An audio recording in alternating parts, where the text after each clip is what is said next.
Welcome, and thank you for joining The Logic of It All with your host, Reverend Gary Essex Sprunger. Hello. Glad you could join in on the conversation. The last time together, we got into the barbaric way we treat one another. We label each other, and the only way we see each other is by the labels we give to categorize everybody. We've seen it disturbingly these days. Palestinian, Hamas or Jew, Ukrainian, Russian, Chinese or American, LGBTQ or straight. I'm sure there are more. Junior, senior, rich, poor. Total emphasis on the superficial labels we use for each other, when the common thread that unites us all is ignored. We are all God's created. We are all humans that are God's children. If it weren't for God, we wouldn't be here. Are we living on this magnificent earth to label one another, mistreat one another, kill each other? Logically, no. We are all children of God. And we've heard it before, regardless of race, color, creed, religion, ethnicity, nationality, rich or poor, sick or well, strong, weak, tall, short, male or female, we are all children of God. That is our label, the one we ignore generation after generation. This is a label that should be with us each moment of every day, in all circumstances. First and foremost, we are all children of God, from womb to tomb. Each one of us has a soul. Each one of us is therefore a sacred human being. That's what sanctity of life means. You've heard it before, the sanctity of life. And yet, we treat one another like dirt, using labels to justify why we have no respect for them, or harm another sacred soul, hindering them from reaching their Creator-given potential. As humans, we have the ability to create weapons to kill each other, and we have, generation upon generation. As humans, we also have the capability to help, heal, feed, clothe, guide, teach, encourage each other toward our Creator-given potential. There was a time when inspired voices from the pulpit called out the evil in this country for what it was. Evil by elitists and politics in many respects. Congregationalist pulpits led the way, criticizing the political party that wanted to keep slavery and its expansion into the developing West. They opposed President Lincoln, who issued the Emancipation Proclamation in 1863 that freed the slaves. Most of the opposition was from racist whites and elitist landowners of the South, and the makeup of the parties differed from the South and North. Those who supported slavery had a condescending attitude toward those who were slaves, considered them less than human and needing care and guidance. After the Civil War, during the Reconstruction years, freed slaves were destitute, mistreated, not able to get employment, had no say in court, couldn't vote in southern states, passed black codes, laws prohibiting former slaves from serving on juries, testifying against whites, serving the state militia, and all the rest, from segregated drinking fountains, separate bathrooms, couldn't go to restaurants. And there were times when some churches and temples called out the evil treatment, and they got burned. The 1930s were difficult years for everybody. And since more than families of former slaves and slaves were affected and the nation was failing, something had to be done. It all began in a positive way with government programs that created jobs and paychecks, putting America to work, pulling us out of the Great Depression. That egotistical air of superiority continued, and that party, with promises that they were the ones who cared for them, groom them for their vote to keep their caring party in office so they could help them have a better life. And in doing so, replace their dependence on the plantation with dependence on the government. In the following administrations, that political party, which had fought the ending of slavery, created more programs, not so much to create jobs the way it was told, as they were to attract voters. The political rhetoric sounded like the programs and agencies created were there to help improve people's lives, when in reality the success was in making government bigger. It was a vicious trap that became nearly impossible to escape from, and all for their vote, with promises for more to come their way. And there are things being done now to attract younger voters, like a better than $7 trillion program to forgive student loans. There's a push for a younger voting age, and the reclassifying and easing restrictions of marijuana. And the epitome of this dominant, egotistical, elitist attitude toward those considered beneath them is seen in the open border policy encouraging illegal migration with promises of a better life here in America. And we see them. Homeless or in shelters, from streets to commandeered classrooms and hotels. And down the road, hints in political ease of citizenship being granted to them through amnesty. In D.C. right now, there is a push to allow illegal migrants, giving them the ability to vote. Little by little, it is happening. Free medical care, driver's licenses, money, and free drugs in some cities. Is that not a demeaning way to treat a sacred life just for votes? Remember how the language is being changed? Prostitutes are being called sex workers, and now illegal migrants are being called newcomers or a person without immigration documents.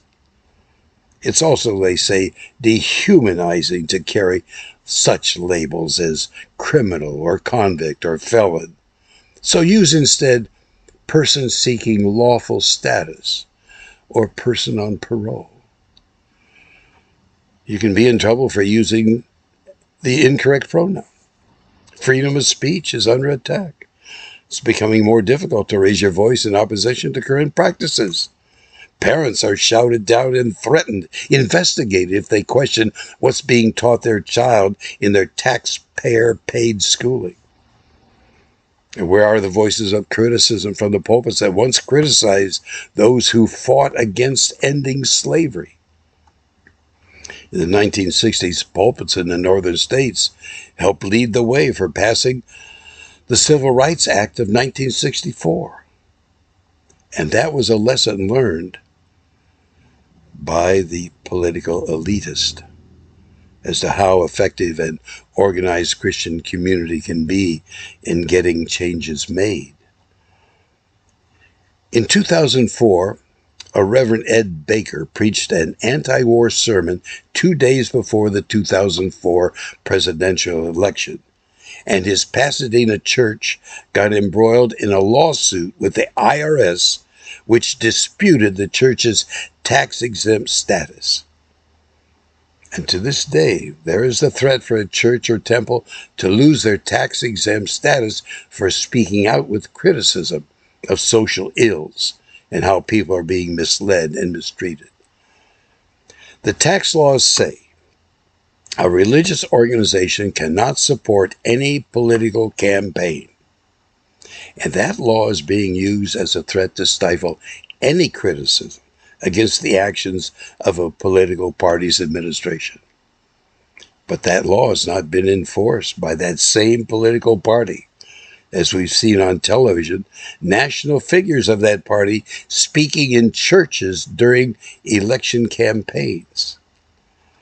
Is that the reason pulpits are quiet about the demeaning welfare programs tying people up in dependence upon the government and their expected vote to keep that party in office?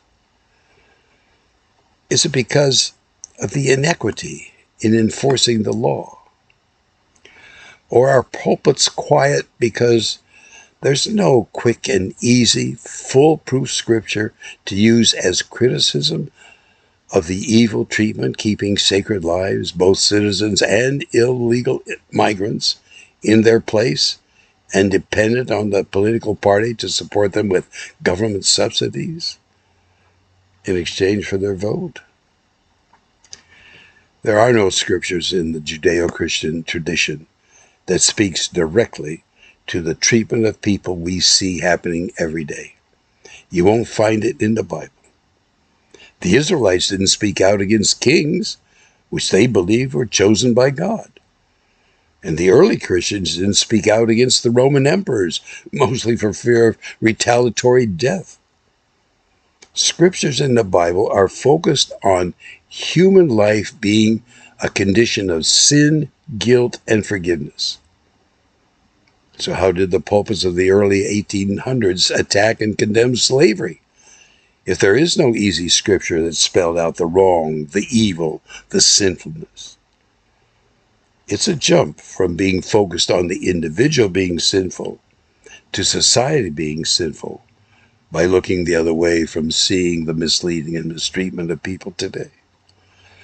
Or maybe it isn't our society that is the cause, and what's happening in society is a result of what our elected are doing that is affecting what is going on in our society. How then does Scripture address the way some people are being treated today as Scripture during the days of slavery? Scripture deals with the way to relate to another human one-to-one. There's no Christian Scripture that deals directly with the behavior of a nation. One would have to return to the Old Testament teachings to address issues between a people and the Egyptian king or pharaoh. But that can only be from a source we've identified in past episodes as words from the storytellers.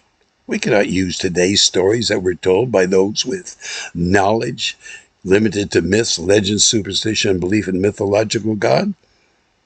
The stories of God's caring for the Israelites and wanting their release from Egypt, with God's displeasure backed up with many signs, and finally the death of Egypt's firstborn, and even that of the livestock, before the Israelites were allowed to leave, are only events generated by the storyteller sources. We cannot use from Scripture stories like that today, telling our Congress to free people from being enslaved to government handouts, or their firstborn will die. That's not Christian, nor logical at all. No, Old Testament stories cannot be used. The problem is, the teachings of Jesus are one-on-one parables. How an individual is to treat another individual. There's nothing in the parables for one against a group, especially one that is making directives affecting the behavior of a large portion of our society. How then is a Christian message relevant to those in power of our country? How can Christ's parables go beyond one-on-one? Perhaps that's the only way to go beyond one-on-one. How we each treat another person. We should be doing that every day, all the time. Following the best commandment as our guidance to the best way to treat others. It begins by placing us in the best relationship we can be with the Creator, our God. It's not rocket science. Love the Lord your God with all your heart, with all your soul, with all your mind, and with all your strength. And just as importantly, love your neighbor as yourself. And that second commandment is how we are to live, one-on-one. To paraphrase that commandment, we've heard in the King James translation of Matthew 7:12, do unto others as you would have them do unto you. And that is to be used against those who proclaim in their political ease They need help, and we are the only ones that can help them to a better way of life. Not one of us would want to be treated in ways we see every day in the news, living in the streets, in blankets or sleeping bags, under makeshift shelters, tents, cardboard, or being shuttled from one large space to another with hordes of others who are homeless. We live in a democracy where we vote to send representatives to be in our Congress of lawmakers to represent our views, our values. And that person we send has a moral obligation to be the one for us to be sure another person is treated the way we want to be treated. And if that person voted for, cannot, and does not carry out our wish that others should be treated as we want to be treated, then we vote for another person who will. Hopefully, we try each day and every hour to treat others as we want to be treated. And in the larger scale of how others are to be treated by the majority of those in Congress, we expect them to treat others in large numbers the way we want to be treated. They should be of the same mind to love your neighbor as yourself. And if they are not trying to live the ways of good conscience, then we must unite our soul-driven selves and in dedicated numbers make it clear by our voices and our votes that we are driven by the 11th commandment. We expect to be following the 10 commandments. And then in John 13:34, Jesus said, I give you another commandment. You must love one another as I have loved you. We live daily loving our neighbor as ourselves, and collectively, nationally, we do unto others and we would have them do unto us. We are to love one another. And that is our stand against the treatment of those in the ghettos, unsafe neighborhoods, and the entitlements to be on welfare generation after generation, becoming people from other countries, breaking the law to enter the United States with misleading promises who end up in homeless dependence on welfare handouts, like it has happened so many generations before them. The pattern is harming people from reaching their potential. Sacred humans stifled. Not one of us would like to be treated that way. Instead of handouts from our taxpayer-supported government, what is needed is for there to be a stop to the dumbing down of our public education system. And also real schooling, real training programs for real jobs. People need to be freed from the way current programs keep people dependent on the government. Prayerfully, not one of us wants to treat another one-on-one that way. We are to love one another. And we're losing that sight of the 11th commandment. Our places of worship are stuck on being sinful, full of guilt, and the need for forgiveness. That's pounded in our heads every Sunday, while ignoring what's been happening to so many over many years in our society. Too much attention to the individual needing to be forgiven for their sins, and so little to nothing about the quality of life keeping other selves in our society existing in hopelessness and empty promises. Our Christianity is in desperate need of a reformation to get our lives and the lives of others in the direction of helping lovingly to reach Creator-given potential. We need to love beyond the labels.